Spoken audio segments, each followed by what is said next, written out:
And I don't want the world to see me, 'cause I don't think that they'd understand when everything's meant to be broken. I just want you to know who I am.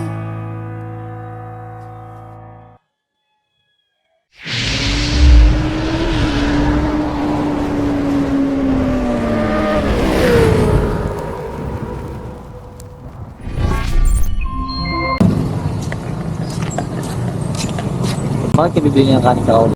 Kakain po mga kapatid ko rin po. Mga kapatid mo? Ba't nasan mga kapatid mo? Sa bahay pa. Ilan? 5. May 5 kapatid talaga. May baby pa po kami. May baby pa po kami kapatid. Ha? May baby pa po.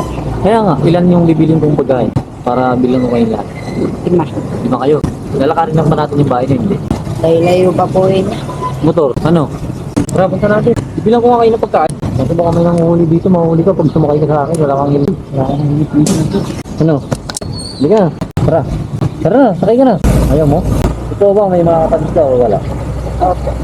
Bakit ayaw mo pumunta tayo doon? May magagalit ba pag pumunta tayo doon? Wala naman. Sige, bibilan niya kita, hindi naman kita sasaktan. Tumayo ka dyan. Sige, bibigyan kita. Tayo ka dyan, tayo. Bibigyan kita, pero sabi mo muna ba tayo pumunta tayo doon? Baka hindi naman totoo yung sinasabi mo na may marami kang kapatid. Totoo? Sabihin mo lang bakit ayaw mo pumunta tayo doon. Iya po ako sa mga. Naya kasama mo. Hindi natin na lang kita sa labas lang, hindi na ako papasok sa'yo. Dali lang natin yung pagkain. Okay ba sa'yo yun? Ha? Sa labas lang. Tara. Paano maglalakad? Baka kasi mahuli tayo dito. Sige, try ka na. Lakad na lang po tayo. Lakad, malapit, malayo. Malapit lang po. Sige, lakad ka lang. Susunod na kita. Sinusubukan ko lang itong bata kung nagsisinungaling o hindi. Kung nagsasabi talaga ng totoo. Tutulungan naman natin ito kung nagsasabi siya ng totoo. Minsan kasi may mga bata na ginagamit ng mga yun, masasama yung loob para mamalimos. Tingnan natin to kung mahirap talaga yung buhay nila. At kung totoo yung sinasabi niya, marami siyang kapatid. Meron pa naman tayong sobra dito. May sobra pa tayong konti. Ano talaga to? Konting-konti na lang talaga to, pero bigyan natin sa kanila. Nag-aabang siya. Tingnan natin kung totoo yung sinasabi niya. Sige, bilan na natin. Bilan na natin yung pagkain. Pero, magkano yung 1 piece chicken? 1 piece chicken. Umuubos si kuya ng 95 na po. 95. Sige, 5 peraso. Ano pang drinks? May kasama ng drinks yun. Pwede yung wala. Pwede ba? Okay, walang kasama. Yung drinks ba nasa plastic yun? Ako na. O sige, lagyan mo na lang ng drinks din. Iced tea. 95 na yun, no? Isa lang. 5 peraso. Nakakaawa. Lumapit siya bigla sa akin. Nakatamboy lang ako. Di pa naman ako malilate dun sa transaction natin. Tuturo na lang. Ha? Tuturo na lang.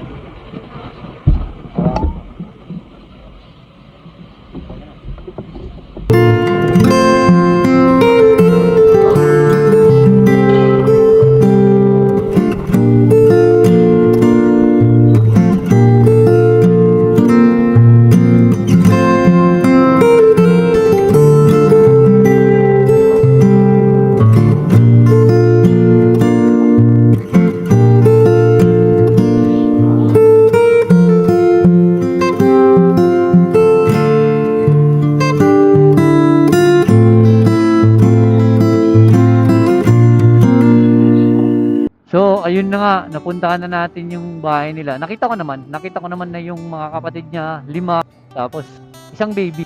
Yun, naibigay natin na rin natin yung pagkain.